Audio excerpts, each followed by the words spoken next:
Willkommen, bienvenue. Our title is Challenges and Emotions in Plurilingual Courses, Herausforderungen und Emotionen in plurilingualen Kursen. Utmaningar och känslor i plurilinguala kurser, défis et émotions dans les cours plurilingues. Voici la structure de notre présentation. Vous voyez les points 1 à 5, donc le multilinguisme, le business, nos cours, 2 recherches et un point pour la discussion. Voilà. Yeah, our focus is multilingualism in international business communication. The theoretical foundation for our plurilingual courses is a multilingual language needs analysis, the plurilingual project. With this needs analysis for multilingual profiles in international business, we stand between these 2 different research disciplines. On the one hand side, we have international business communication, mostly focusing on knowledge transfer, cross-cultural communication, and so on, but not so much on language, mostly then on business English as lingua franca. Just in the last years, a bit on using several languages. And on the other hand side, we have the applied linguistics, multilingualism, and here focusing mostly also on use of several languages. Our project, the Plurilingual project, has the objective to explore multilingual practice in international business communication. And our main didactic objective is to derive a term of cross-linguistic competence, or in other words, to present a learning objective specifically for our plurilingual courses.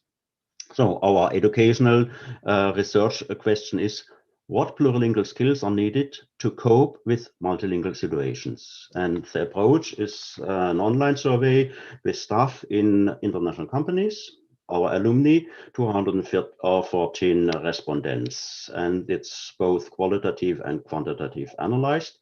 And due to the fact that we have presented our study in detail several times at CercleS and also in the Circle journal, just here now the main research result, that's the term plurilingual proficiency. Also, der Begriff plurilinguale Kompetenz ist unser zentrales Ergebnis. Wir orientieren uns dabei an ähnlichen Kompetenzbegriffen in der angewandten Linguistik, zum Beispiel von Rita Franceschini, aber auch an dem, wie er im gemeinsamen europäischen Referenzrahmen notiert ist, bereits vor 20 Jahren formuliert, aber jetzt nur ein bisschen ausführlicher im Begleitband vom Referenzrahmen. Also, plurilinguale Kompetenz ist die Fähigkeit, in 3 oder mehr Sprachen zu kommunizieren und beinhaltet integral Sprachenwechsel, Language Alternation, Code Switching, Sprachenmittlung bzw. Mediation und Transfer. Auf Basis von diesem Kompetenzbegriff haben wir an der Wirtschaftsfakultät, also an Turku School of Economics, im Jahr 2016 das mehrsprachige Sprachenfach Monikielen yritysviestintä, Multilingual Business Communication, mehrsprachige Geschäftskommunikation eingeführt. Und in diesem Sprachenfach haben wir die plurilingualen Kurse, also Sprach- und Kommunikationskurse mit 2 oder mehr Zielsprachen. Es gibt 3 plurilinguale Kurse derzeit. Moni 1, Plurilingual Business Communication, is our trilingual course, English, Swedish and German. We train mostly language alternation, code switching and mediation tasks in this mostly oral-oriented course. And this course is also part of this of the project Plurideutsch, what is in the next presentation in this section. Moni 2 heter flerspråkig affærskommunikasjon. Den har 2 språk, svenska og tyska. Kursen både skriftlig og muntlig. Vårt mål det er at forbedre transferferdigheter mellom tyska og svenska, og at øve meditering eller språkmedling mellom tyska og svenska. Moni 3, Voyage d'études plurilingues, das ist unser ältester Kurs. Nämlich seit 2007 machen wir diese plurilinguale Studienreise in die Schweiz und dort üben wir Sprachenwechsel, Code-Switching, Sprachenmittlung zwischen den Sprachen Französisch und Deutsch. Our 2 research projects we are going to present on emotions, that's taken from Moni 3 and challenges is taken from Moni 1. I forgot to mention, this year is starting a 4th course, Communication in Public Affairs, also trilingual, but here's one language, the mother tongue. About the studies. In the research project, Challenges in Plurilingual Courses, we are considering 2 questions. What's difficult in plurilingual courses? How can progression be improved? We have 2 approaches. So there's a sound recording, 6 minutes and 15 seconds of the Moni 1 course of the 5th term. And we have recorded a group work with 3 students. It has been transcribed and analyzed. We take also information from a survey before and after the course, and also from the portfolio with reflection from the students. First, quantitative gathered results. The amount of words. We have 3 students, S4, S5, and S8. S8 was most productive, and you see also with the colors. There we have in blue English, so English is dominating, is in every 3 students, and then in red German, number 3 is Swedish, and we have also a bit of Finnish with student 5 and also student 4. When it comes to turns, it's not, the difference is not as big, so it's more equal also between the students, but also between the languages. Here I show you the task of the students. They should describe orally in the group work a chart multilingually, and each student describes one aspect in one language, then the speaker and the language should change. And here's the chart. It's a Finnish chart.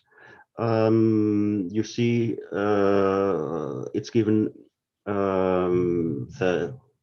it shows the foreign trade of Finland with the 14 biggest trade partners of Finland. So you have here on the left-hand side the 14 countries, Saxa, that's Germany, Ruotsi, Sweden, Venäjä, that's Russia. So you see that the task also somehow to translate or to alternate every time when you present it. And you have here in blue, that's the export, and the in red, the import given in billions of euros. Here now an excerpt, and you see the colors, and you can listen to it. Överraskande att hur var det? Norge är så låg på listan. Ja, jag visste. Ja. Ja.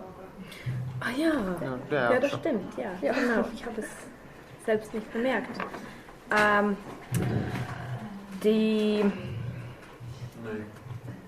Was für mich überraschend war, ist, dass die Export aus Russland so hoch ist, aber die Yes, you have listened now green Swedish, red German, and in line 36 we have a long language alternation, first from Swedish to German, and then the student has some problems with word or with the content, and she asks help in Finnish. So 2 times the language alternation.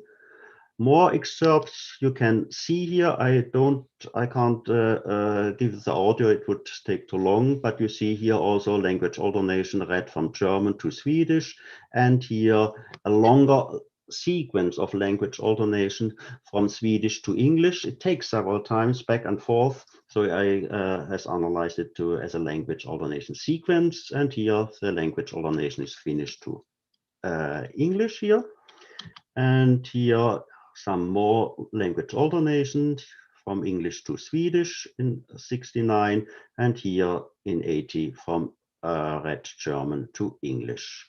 Even more, you see here in 69 code switching. The utterance is in German, one word is in English, and here in 73, here from German to Swedish and 2 times. And the last thing here, it's somehow a mix between German and Swedish. You can listen to it. Turkuun Helsinki hat sind in der Nähe voneinander, aber sie hat viel Trade auch. So, und Helsinki und Tallinn sind so in der Nähe voneinander. Und es geht nicht Produkte, es geht Service. Yeah, here the word Produkte. We have in German the word Produkt. It should be pluralis, so it would be in German Produkte, but he uses the Swedish grammar. He says Produkter. It's not. It's somehow in between German and Swedish, so it's not a code switching. It's more code mixing. The result in total in this 6 minutes and 15 seconds, there has been 8 times language alternation, 3 times language alternation sequence, and 5 times code switching, then several mixing and unclear transitions. Language alternation, that's going parallel with change of content or turn taking. And in some cases, also longer sequences of this language alternation process. Code switching, only single words in a normal flow of communication with only short time delays. But only one student practiced code switching. And then the phenomena of code mixing, particularly between the closely related languages, German and Swedish. On the background of the students' reflections, we have asked them what has been difficult or the challenges here on this task. And student 4 mentioned, yes, there's a problem to find words, so vocabulary. Student 8, no, it's quite easy to describe the tables, but he has been aware to keep the conversation fluent is to say a missing word in English. So he has been aware to use code switching. As a summary of this small project, language alternation, it's not easy. Not easy at work and not easy in our language courses. It's more difficult with closely related languages, and for us it means that we need an even more slight progression in our steps to train it. Code switching, it's probably depending on attitude of the students. We have here the 2 opposing poles. On the one hand side, linguistic correctness versus efficient communication. And here we need also to develop new exercises. How can we train code switching? And for further research, more clearness, what's the difference between oral and written plurilingualism, and also what role do attitudes and learning styles play? And for us, we discuss it quite frequently in the department. We'll say, yeah, das lohnt sich. I finish here with this small picture of the challenge student, and Eva will continue, please. How much time do I have? Because our time is finished.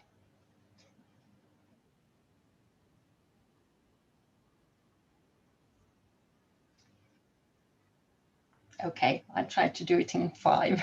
Okay, so we'll move on to emotions and language learning. I have written a definition of emotional intelligence. There are a lot of literature on it, but let's make it short. So the capacity to observe emotions in others and in oneself, to distinguish and to use for one's own thoughts and actions.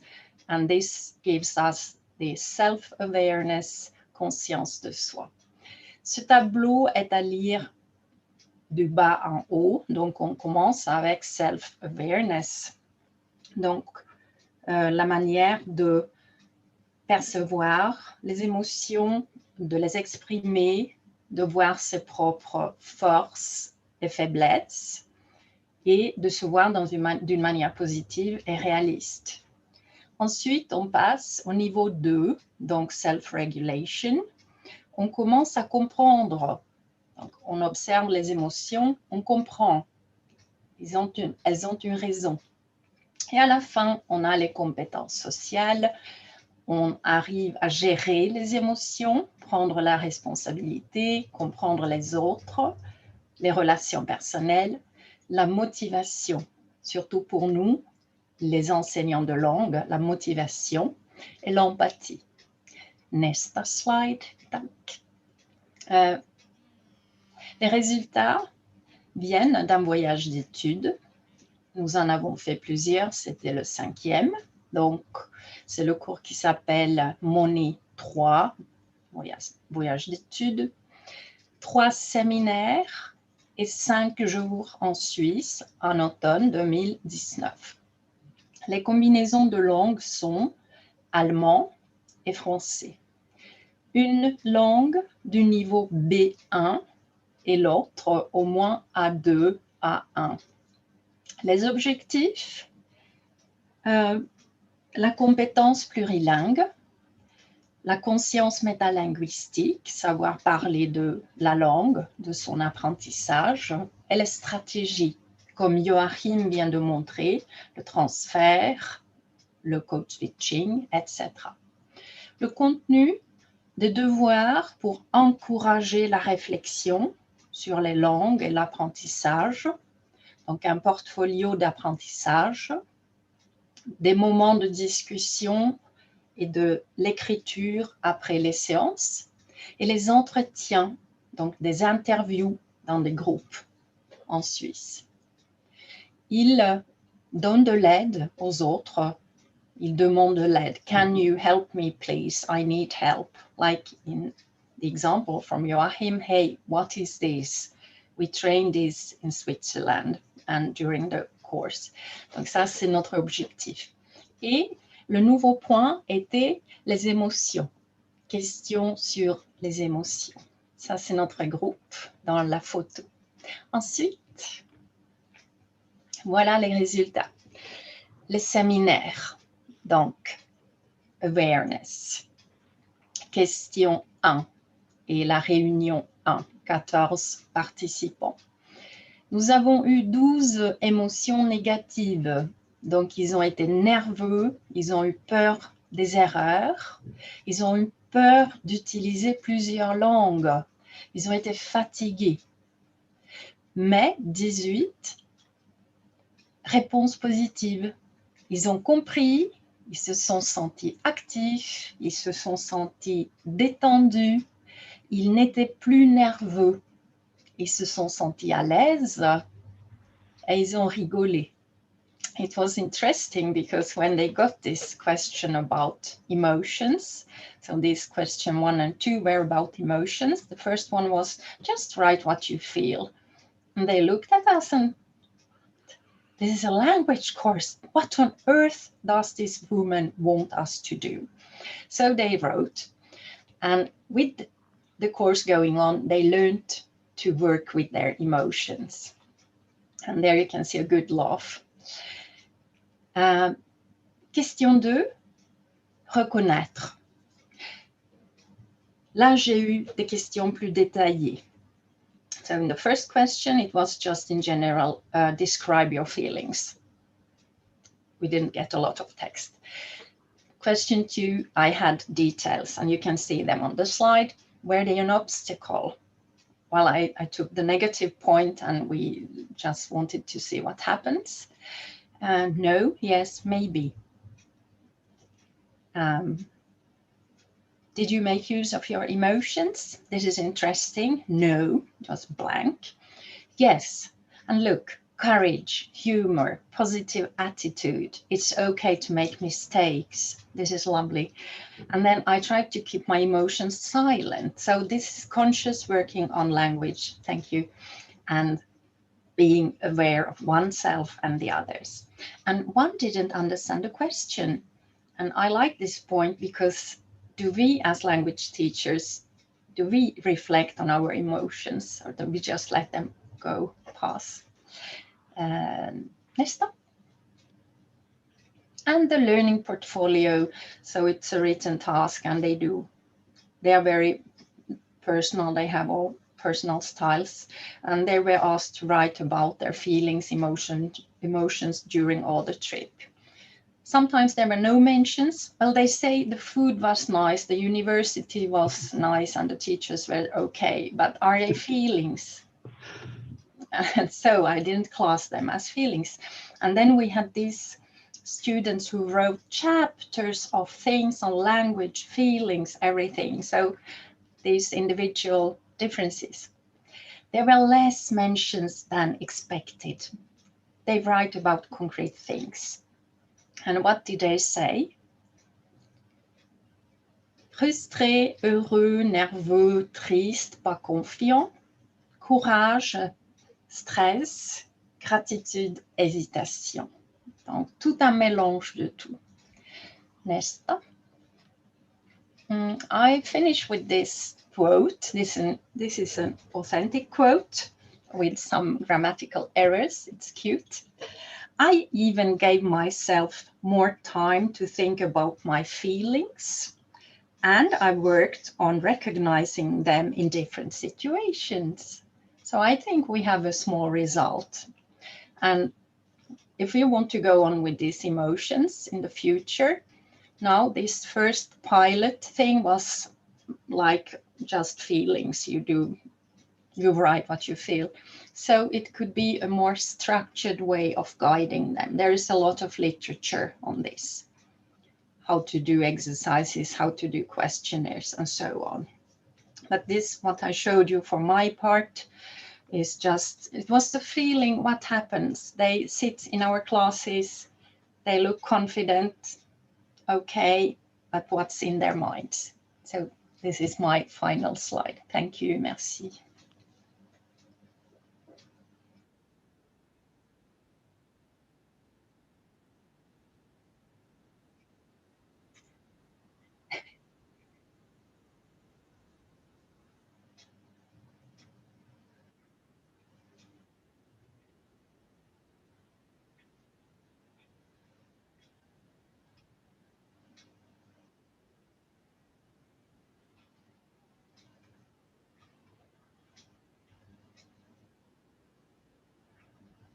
Oh, please repeat it.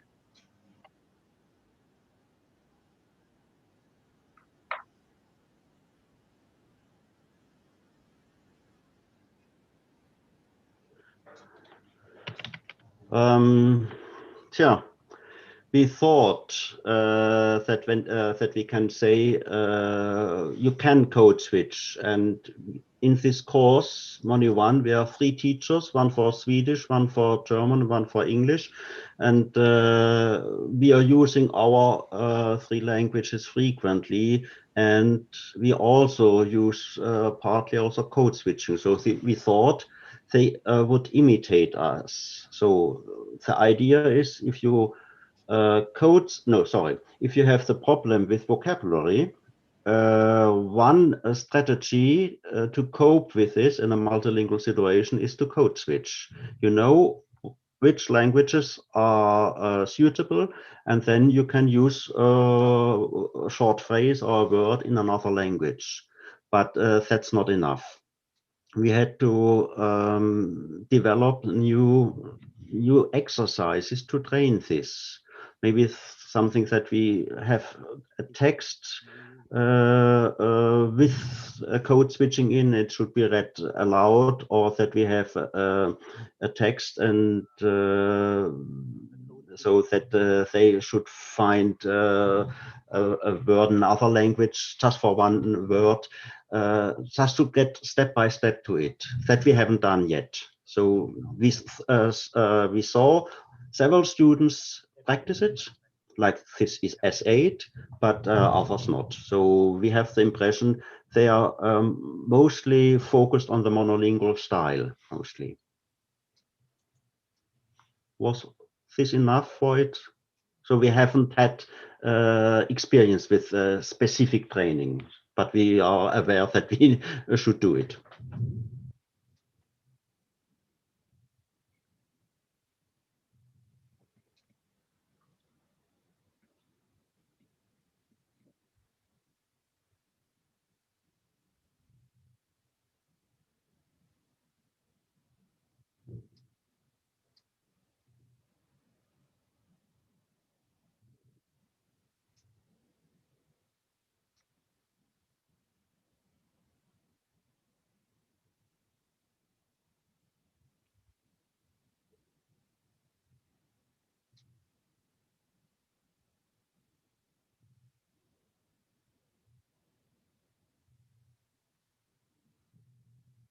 I'm not sure if Joachim and Eeva could hear We the haven't question. got. Sorry? We haven't got the question. The question was, what was the purpose of those multilingual courses, plurilingual courses? The application in real life. Yeah, and the application in the real life. Business monolingual. And the background is we have a needs analysis with staff in international companies. One central result of this needs analysis is that multilingual situations with 2 or even more languages in parallel are quite normal for staff in companies today. We have had others needs analysis, and they state the same, that it's quite frequent to use in parallel 2 or 3 languages. And that's for us the focus what we language teachers have, just in my case German, in Eva's case French, only French, seulement français, bitte alles auf Deutsch. No, that's not a reality. The reality is that you have something in English in parallel, you had to switch to German or to Swedish or back to your mother tongue. The monolingual style is somehow, let's say, at least what we can say in business life, not important. Yes, and we stress the fact that the job has to be done. In the business world, they don't have time to think about verb conjugation or adjectives. They just have to do business. But there is a difference between oral and written. Written text have to be very proper language.